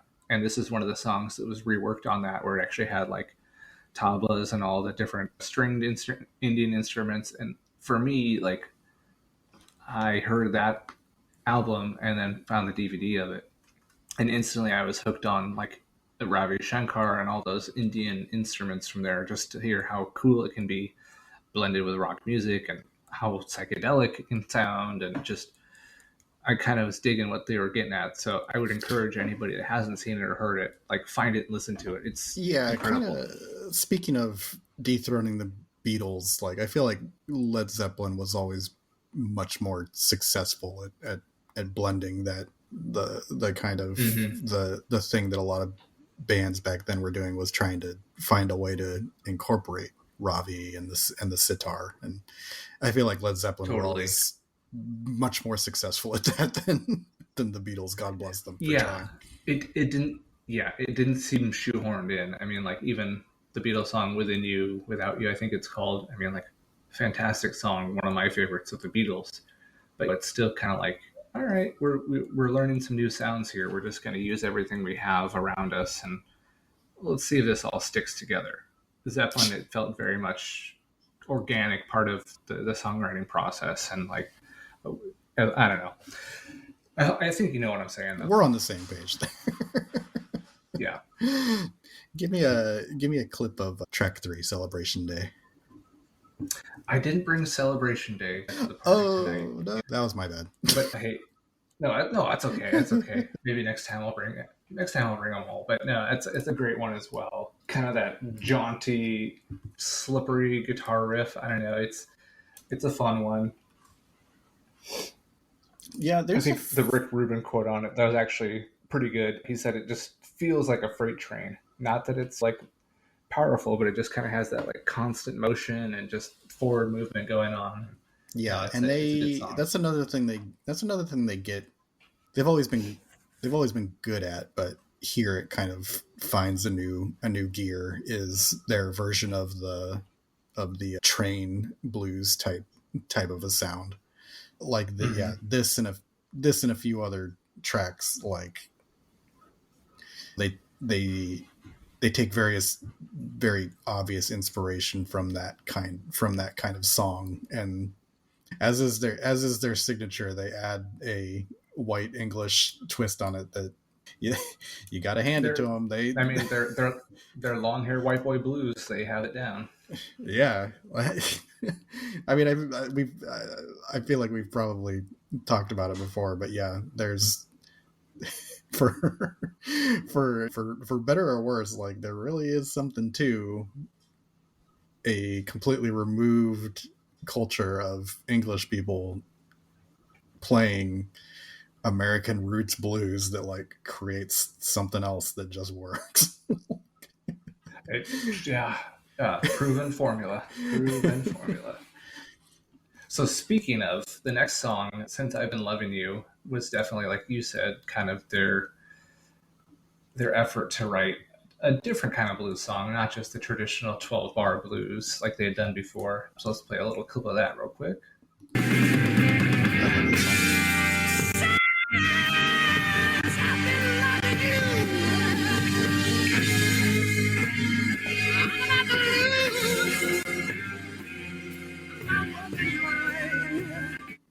Now, all data that I have taken in the last week when playing this one in my car, that's usually the song where my voice goes out trying to hit the notes that Robert Plant's doing. Oh, I wasn't even trying. Song, okay. Yeah, I can get through Immigrant Song and maybe a little bit of Friends and Celebration Day, but once he starts going balls to the wall like he did there, yeah, I'm out. I'm done. I talked about it already because I think Since I've Been Loving You may be the high watermark of English people creating blues music, specifically because of that thing they did where they didn't want 12 bar. They wanted to put it in a minor key, and man, something about it just it works so good. Like you can hear it's them playing the blues, but the couple of tweaks they added to it like turn it into something else. Like I really love that song. I think it might be my favorite on the album. Like I think it may have to go toe to toe with That's the Way, but like if I'm feeling electric. All right, so next song on the list is Out on the Tiles, and basically they took a English drinking slang and just turned it into a hell of a rocker. Where did that one land? Yeah, I read that was one of John Bonham's lines he loves to bring out when drinking. I wish I had grabbed the full quote, but it's like it was almost like a catchphrase of his for when he was like getting massively wasted. Yeah. But hey, I mean, look at it turned into something pretty marvelous. Yeah, this album, as a complete opposite from last week, I feel it actually was a better album to be playing in the car and to be on speakers. And also, I think maybe a first for albums that we've had so far is kind of one that I would put on in a social situation. Like I really enjoyed this one driving around in the car with my family, and Out on the Tiles. If I was trying to put it on and make sure that they were going to get into it, like I would start with that. Yeah. I think, that's Immigrant Song's kind of the next step up in terms of crazy silly, but Out on the Tiles is a good, but this one's like a rocker. Yeah. It's like a rocker, and it's like inviting. Like it's got a groove. Like it's bouncy. I love it. It kind of reminds me a little bit in that sense of like Black Dog, where it's just good groove, good cadence back and forth, and nothing too intimidating.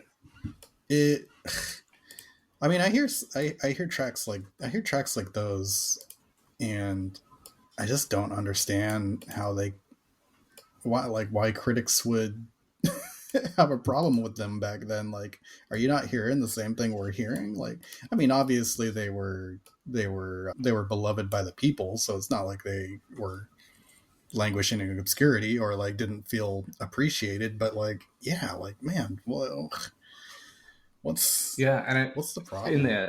In that documentary, like Jimmy Page talks about that a little bit. Like, yeah, he had the success, he had the fans, but it still stung not to get the critical acceptance. Like, what is it we're doing wrong here? We're busting our asses to write good music, and it's landing with somebody. Why are you guys so bitter about it? Punk music, they're purposefully eschewing this whole world. Like they're accomplished musicians, all of them. And they're exactly, they're trying to, like Page says, like he's growing as a composer. John Paul Jones is a virtuoso, like an underappreciated one, which that's usually critical. That's usually something that critics want to be a part of getting in on. And like I don't know what they did to piss people off. I mean, you sing one line about squeezing somebody's lemon and it haunts you the rest of your life. Is all I can tell. I mean, maybe they got the immature right off too early, and they're freaking kids when they wrote that stuff too. So I don't know. They could be.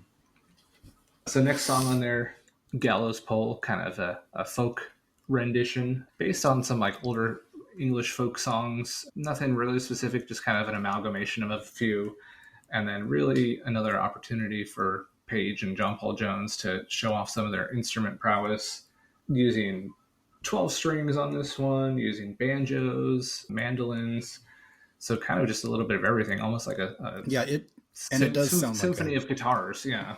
Yeah, exactly. It sounds like a party of people with stringed instruments, like doing their thing.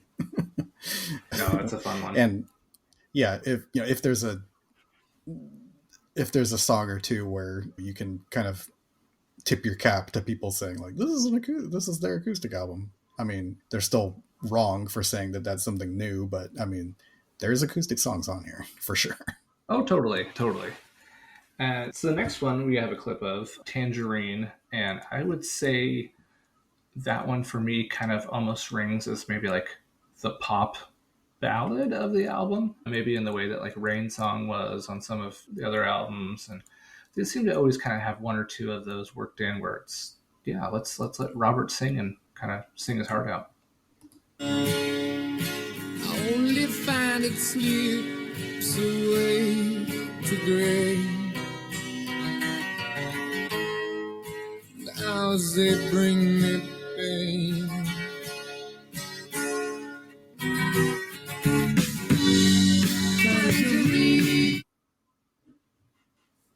So there's Tangerine. Yeah, and a lot of the reviews that did have good things to say about the album, I noticed almost universally mention that Robert Plant is finding kind of his footing and like more maturity in his voice and singing.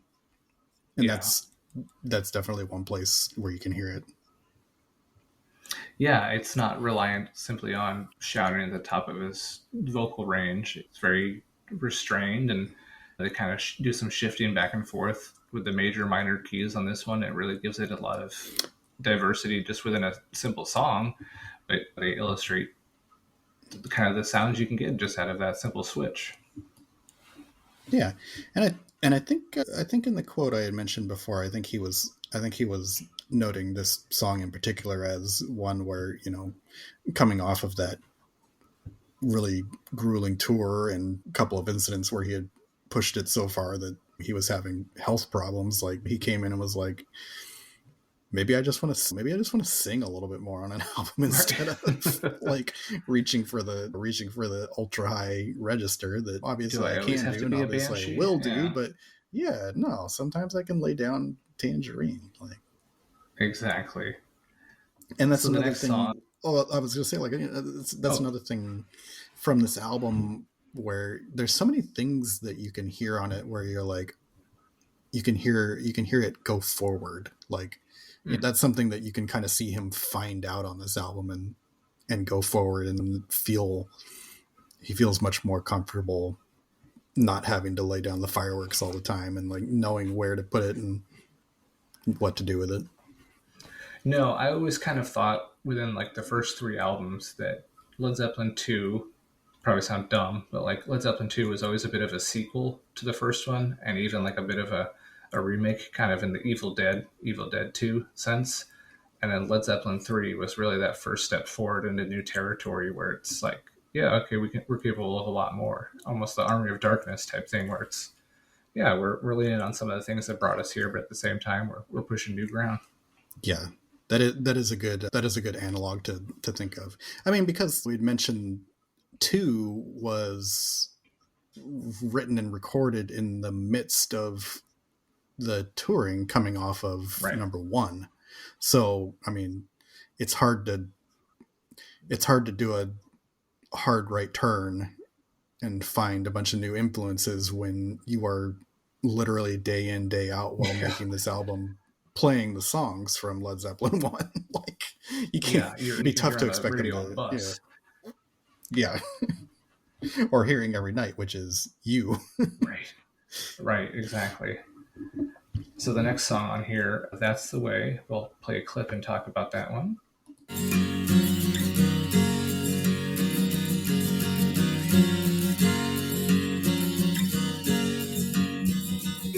I don't know how I'm gonna tell you I can't play with you no more.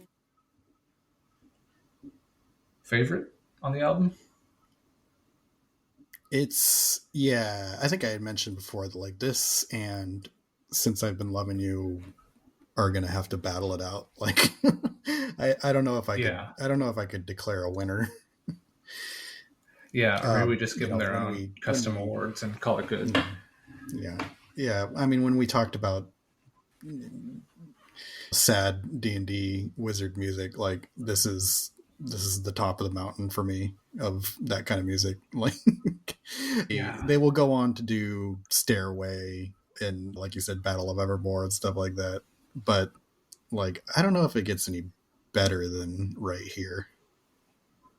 No, and I think one of the things that I love about it is inherently it's a very simple song. The guitar melody in it, the Robert's vocals in it, there's nothing like pyrotechnic or crazy about it. It's just a beautifully written song. Page uses like an open G tune on this one, so even playing it, if you're set up for it, like, it's easy. It's just perfect, though. Yeah, I feel like that's part of the allure of alternate tunings, is they make certain things and certain moves so easy that they become kind of, especially when you're already very good. I'm trying to think of what I could compare it to, but it makes, when you make something like that so easy that you don't have to think about it, like people like Jimmy Page will start to find. We love to talk about our alternate universes. He kind of is able to conceive of, if this was the tuning that we had originally, like where would we have gone from here? No, totally. And I mean, he pulls it all in and puts it all to good use. It's an incredible thing to hear. And I think another one that I think of, one of our previous albums we did was the Laura Marling album. I think that's another one where she had said she was getting really into alternate tunings, and that's another one where you hear acoustic stuff that is being played in, it's being played in a way and with such ease, like almost that you can slide between things that maybe you would normally have to like switch your fingers in between, and it gives it like a new feel and like a new sound that kind of is also coming through on 3 here. No, I remember trying to learn kind of that opening chord pattern for That's the Way, just on like a standard tuning, and it was just like, ooh, I'm better than this. Why does it sound like shit? Because he tuned his guitar a completely different way and made it sound seamless like that, as opposed to just making these funky jazz chord shapes with his hands and having to slide all around the neck. He made life easy. He kept it simple, and sometimes the most beautiful things are just simple like that. Yeah, it kind of takes the complicated part was tuning your guitar to this, and now you can do other stuff. Exactly. So the next song we have on there is the Bron-Y-Aur Stomp, the one that was kind of named after the cottage they were staying at. Yeah, it's well titled. Like, this song sounds like stomping. such a great driving beat. Here, let's listen to a little clip.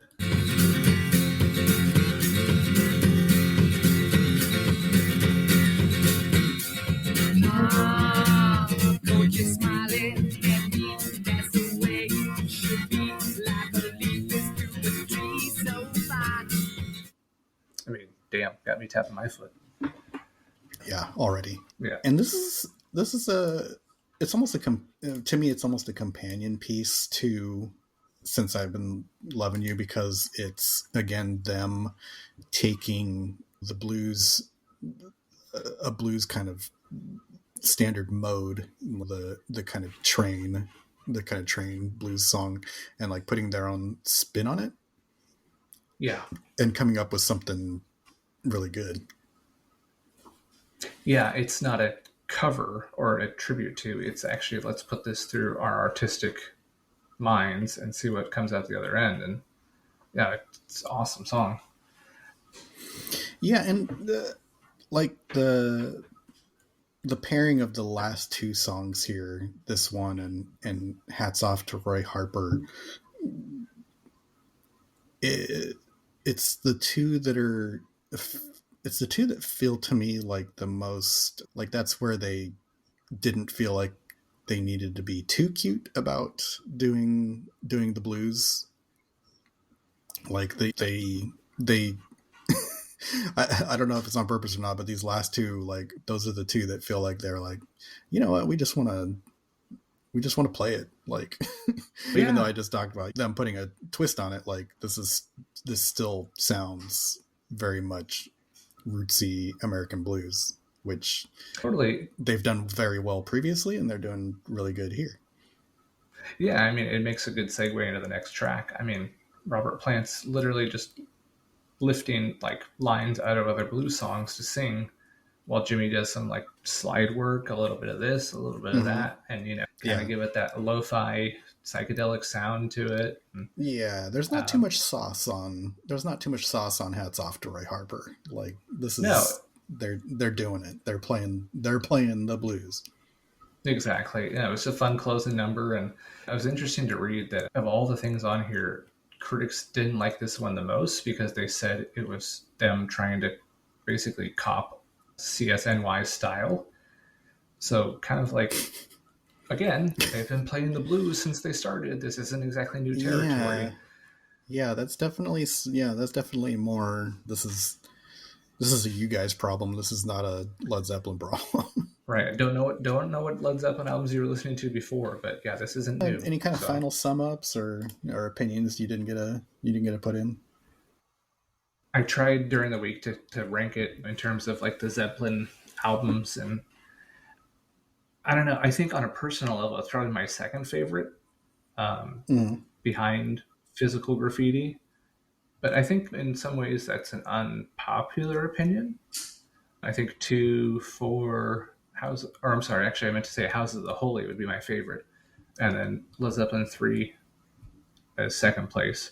And then kind of everything else still awesome. I think I've loved Zeppelin all my life. My mom got me into Zeppelin. I've got a Zeppelin tattoo on my left arm. I mean, I love them, man. So I think this is the last one I really got into, though, from them, which is interesting to think of. So many of the other albums I spent so much more time with, and then kind of as an adult, when I started getting into more things like the Dead and blues and a little bit more mellow type listening, I really came around to appreciate this album a lot more for its variety. Yeah, and we did talk about a little earlier in the week. You had said that it's underappreciated, and I agree, but I was going to say that I don't think it's underappreciated in the sense that for me it's going to like start leapfrogging the kind of normie consensus ranking of the albums. Mm-hmm. But I think it's underappreciated in that I think a lot of people feel like this one's lagging behind the other ones. And I'm like, well, no, like these are all of these are consistently great, and this one lives right with them. Like I don't think there's any reason to have it considered. It's its own unique body of work, and like I was going to say in sports team terms, all of Led Zeppelin has a very high floor. Like there's just nothing. There's nowhere you can go where you're going to say like, oh, well, they dropped the ball here. Like, no, like, and it's maybe somebody might think it's this one, but I think if you really listen to it and you stack it up against the other ones, like, I don't know how you could come to that conclusion, really. Right. And I think getting back to Mr. Wayne Campbell's comment at the start of this, if there was maybe an album that had songs that everybody liked, I could imagine it being this one. If it was presented, maybe a little differently, I can imagine putting on Cashmere for my kids, or like kids in this era that have a little bit of a shorter attention span that don't want to listen to a 7-minute like Indian inspired drone, even though it's one of their biggest songs. Like they'd probably get down more with Since I've Been Loving You or Tangerine or Bron-Y-Aur Stomp. Like those songs are probably going to be a little bit more accessible. So I don't know, just a lot of good stuff going on here that I think people miss. Yeah, I never received any complaints. I didn't receive any complaints this week when I did throw it on in the car with my wife and child. I will say that Mr. Tom Petty with Change the Locks did receive a complaint though. So. Oh, interesting. Yeah, I mean that's him in a little more country southern mood, which yeah, you know, for sure. You got to be in the mood for that. Totally. I mean, me and my thoughts on country music, it's going to take something special to get me into it. So tell me, we talked about it a little bit already, but familiarity prior to this week on the patented Indy 500 1 through 5 familiarity rankings. Where do you put yourself with Led Zeppelin? Yeah, or I mean, I forget. Do we do this specifically for the album, or do we do it for the artist? I think we can do a little bit it's more of for the on artist. This one. Yeah. I think normally we do it for the artist though. No. Yeah. So I will say that the first time I went to the EMP when I was like 13, 14 years old, I got a couple books, and both of them were like unauthorized-ish biographies of Led Zeppelin. And from then on, like Zeppelin baby. Yeah. When I had a record player, Zeppelin's kind of the king of the unauthorized like documentary book, huh? I mean, well, and that's what makes like the new recently. Thing, right? Exactly. That's what makes that new one so special. Is like these guys are actually finally on record. I mean, they've always had this weird kind of resistance to biographies and lending their music to film and stuff. I mean, the only guy that ever got their music in movies was Cameron Crowe, and all he had to do was tour with them and write about them for Rolling Stone for years. I mean, we should all be so lucky. So, yeah, I mean, they've always been a little goofy about that stuff. But, yeah, I mean, for me, top 5 favorite band all time. It may be a shock reveal, but I would put myself probably at like a 3.5. Okay. Until like I think there's been a gap. I think back in high school when I was with our group and Led Zeppelin was a big thing. Like I got a lot of it secondhand back then, but I didn't get full albums until later in life. And even then, like I feel like I've poked around and like I've never had like until now I think like 2 is the one that I've specifically sat down and like consumed as an album, whereas everything else is kind of singles and like finding out where stuff falls. So I think I've got work to do, and it's gonna eventually happen through the podcast, but it felt good to get oriented with Led Zeppelin 3 and figure out like, oh, that's where this comes from, and these are all together as this time or this era for them. Yeah, no, I think that's interesting to hear. The thing that I always laugh about is like Led Zeppelin 4. I don't remember the last time I've even listened to that one, just because I feel like I can turn on classic rock radio and within 6 hours I'm going to hear the whole thing. Or same with Led Zeppelin 1, or even some of Houses of the Holy. Like, I'm going to hear it. How many times do I need to listen to the whole album again? Or how many times do I put it on and it's, all I have to do is hit a button to skip to the next track that I really, really want to hear? Okay, cool. Yeah, for the purposes of this segment, it's almost kind of backwards. Like you've heard sometimes when you've absorbed or heard so much, I have less of a drive to take down the entire album, because I'll look at it, or I'll look at the track list and be like, oh no, I know 3/4 of these at least. Right. And in theory, I heard the best tracks already, right? That's why they're on the radio. Yeah. But it is Led Zeppelin, so you're going to get to those other tracks and be like, oh, these are great. Which, of course, happened this week. Totally. I'm glad it did. Man, we're 2 hours in. I really got to go. Oh, you need a bathroom break? Yeah, but we don't have to pause, though. They can listen, right? No, everybody can come and meet us in the bathroom, correct? Okay, cool. Yeah, and that's MEAT, meet us in the bathroom. So once again, for anybody who doesn't know at this point, one of our hosts, Mr. Helio Novell, is actually a top chef in another life. And that's not a bit, as much as we love to do. As much as we love to do bits on the show, he really is. So every week we like to ask him to come up with a dish that he feels would pair well with the album that we're reviewing. So take me away to dining heaven and let me know what dish do we have this week to go along with Led Zeppelin 3? So for absolutely no reason whatsoever, I thought it'd be a fun week to cook some Chinese food. And instead of just settling for orange chicken, why don't we do tangerine chicken?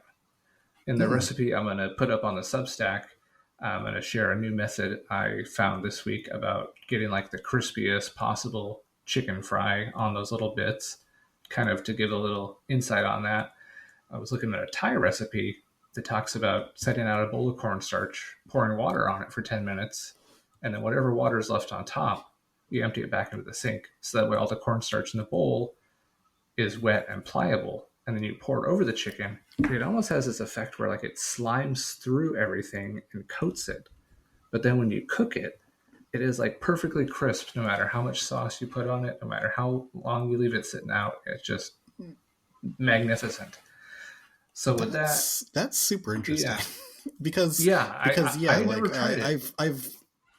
I've asked you for advice this year too. Like one of the things I was trying to whip into shape was frying chicken at home.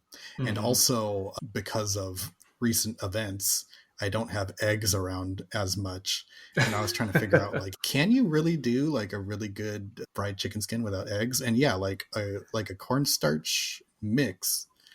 Yeah. Like instead of eggs, like I've done it like a few times now successfully. And I'm like, why was I even using eggs?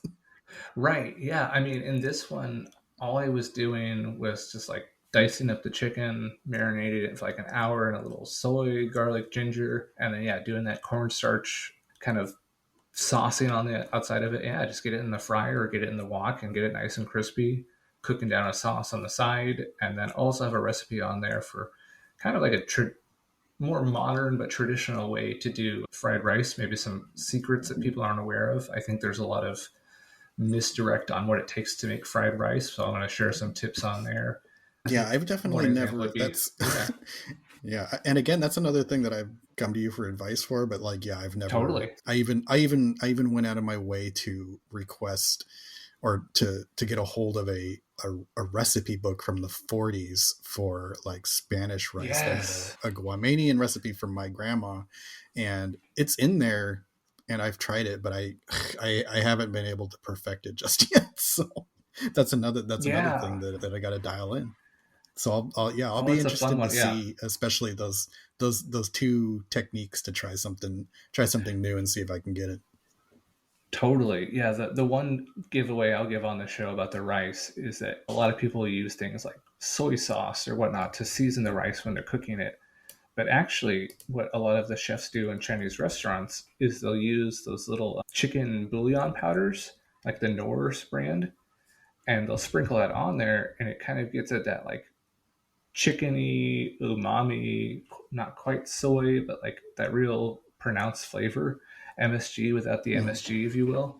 So yeah, learning from some chefs in Hawaii about that was just kind of like, oh, that's freaking amazing rice right there. And it's completely different than I imagine you make it. So yeah, I'll have some notes out there to share, and it'll hopefully make for a tasty meal. Crank some up. That was a marathon session.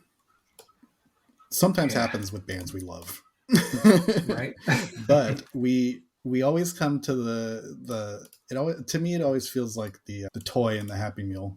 We get to have a moment where we spin the wheel and we don't know what's coming up, and it's a good feeling. I hope other people listen through the whole episode and get to this part, because it's always a favorite. It's really like the chicken jockey scene in the Minecraft movie. It makes the whole thing. Yeah, when this part comes up, the everybody goes crazy and they're on their bus or at work and starts throwing things around and kicking exactly. Get escorted out by the cops. Yeah. Yeah. That's what happens. How about a little? All right, here we go. How about a little popping music open for you? Yes, please do. I'm popping open the number generator. Making sure we're actually looking at 1 through 500. Okay, here we go. I'm hitting start. I'm watching the numbers roll. I'm going to close my eyes and hit stop. Okay, and now I'm going to open them and see what number we've got. Oh, snap. We've hit number 20. Not 120, wow. not 320. We are at number 20. Let's see. All right. If it's another Zeppelin, are we turning our key? I don't know. Zeppelin's so good that I wouldn't mind doing 2 weeks in a row. So it's kind of like, yeah. Let's see what number 20 is. Here we go. Oh, it's a big one. Are you looking at this with me, or do you want to hear it? I'm waiting for the reveal. Number 20 is Radiohead's "OK Computer." Ooh, I've heard that. Yeah, me too. Okay, we've truly stepped on the megaton landmine this week. We're gonna have some fun. So, I think we've been kicking around this idea. Yeah, we might do that next. We might do a top 10 debate on the albums we've had so far. So this, I don't know, maybe this is an album we sit with for 2 weeks just because it deserves it. But yeah, we do have some scheduling stuff coming up that may necessitate a week of maybe bonus or maybe a little side items. We may also want to line up a guest for this one. I'm sure there's a ton of people we have in mind or have already talked to who would have no problem coming on and talking OK Computer with us. No. But yeah, so stay tuned. This may drop next week. We may have to wait it out, but I mean, I don't have any problem spending time researching and finding out more than what I know about that one. But yeah, that's amazing. I hope people know too that we don't mess with the random number generator. Like we stick with it, at least so far. Like nothing has, I think there was 1 week where I had forgot to set it to 1 through 500 and I set it to 1 through 100. Yeah. But as I mentioned before, I did not do that this time. It's 1 through 500 and I hit the stop button and it's on number 20. So this is awesome. This is earned. We don't fake the pick. We may be accused of that this week, but we don't. I promise you we don't. All right. I mean, we might be in sweep season going from Zeppelin to Radiohead. That's pretty good. Yeah, interesting. So let's look around at the list here. We just barely missed Kanye West's My Beautiful Dark Twisted Fantasy at number 20. Well, this is getting mixed up. Okay, I need to double check this. We definitely did get the correct album, but for some reason when you scroll up, Kanye West is listed as either 21 or 24. I don't understand that. 22 is Blur's Park Life. 23 is The Rise and Fall of Ziggy Stardust and the Spiders from Mars. Number 24, as previously mentioned, which must be the real 24. I don't know what's going on there. The correct 24 is the Rolling Stones' Exile on Main Street, which we had talked about a bit. There you go. All right, let's look around a little more at the top here to see if anything jumps out. Television's Marquee Moon is at number 29, and Pet Sounds is at 26. Wow. And then going a little lower on the list, we just barely missed Loveless by My Bloody Valentine, which has been talked about and listened to a few times by us. Joy Division's Closer is at number 16. Can I ask you something real quick? Yeah, go ahead. Have you heard that one? The Joy Division album? Which one? Closer? Let's see. What does it say? I don't think I have. What's on it? Let me pop that open real quick. I listened to it. No. I listened to it a week or two ago, and yeah, I'm looking forward to learning a lot more about it. Obviously, Band's playing. They did the really good podcast about it, right? Mm-hmm. About Ian Curtis and all that. About the band. Yep. Yeah. But no, I'm interested in learning more about that album. It's okay. The only thing that's popping up for me is maybe I'll throw it on. The only thing that's popping up to me is the first song, Atrocity Exhibition, also doubles as an album title from Danny Brown for what is actually a extremely good album from him. One that's, I think, very accomplished, but I constantly hear him having mixed feelings about it because he says he spent an inordinate amount of money producing that album, and it is super accomplished, but it's also a very like dark and depressing sound for for a rap album, which is different and interesting. But yeah, I don't believe he made back all his money that he dropped on that one. Interesting. So, sometimes he has a little bit of a sad twinge when he talks about it. But it's a really good album, and I recommend looking it up and somehow throwing money at him for it. Well, I'll listen to that, and you listen to Joy Division, and we'll meet in the middle. Yeah, and I guess we'll have to listen to whatever this OK Computer album is. I don't know. I don't know if we're very familiar with it. So I didn't think they did anything after Creep, but here we are, I guess. Yeah, I don't know. We'll have to check it out. All right. Any shout outs, plugs, dedications? I think just another shout out to Michelle Catalano, who we had on last week. Yeah. It was great to talk to about Aztec Camera. Again, check out her site. I have that on vinyl.com. Check her out on Blue Sky. And if you didn't get a chance to listen to the full interview, we do have that on there as well. Posted that up midweek. Check us out on TikTok, the Indy 500 podcast, Instagram as well. We even have a little YouTube channel. Been playing around with, posting some clips there. So we're two old guys figuring out how to navigate the world of social media. Yeah, just search the Indy 500 on whatever site you're on, and you may find something pretty cool. Yeah, exactly. How about you? Any last words? I was going to shout out you. I did. I don't know if it felt obvious or not, but I felt like I had trouble putting together my end of this episode. Like I think it eventually came together, but just like for the week, like I felt like I didn't get.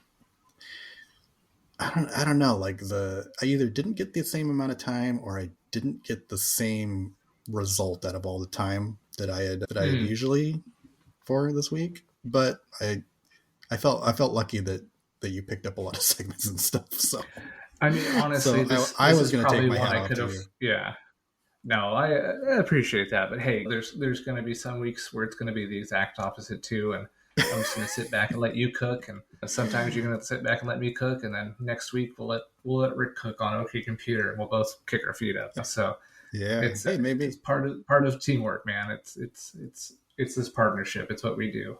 All right. Well, I still wanted to shout you out for it. Much love, brother. All right, hit me with some outro music. What do you got? Outro music. Let's see. What do I have today? Oh, let's go. Good evening, ladies and gentlemen. My name is Bob Gallos. Now, usually if I show up at an evening like this, it's because there is some greater, more profound meaning. Unfortunately, tonight is totally devoid of any meaning whatsoever.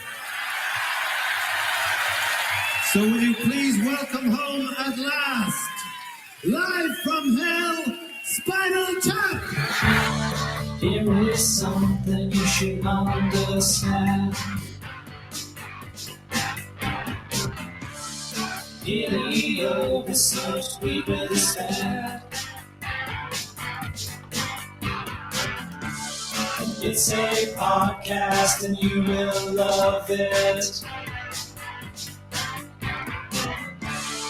It's the Indy 500.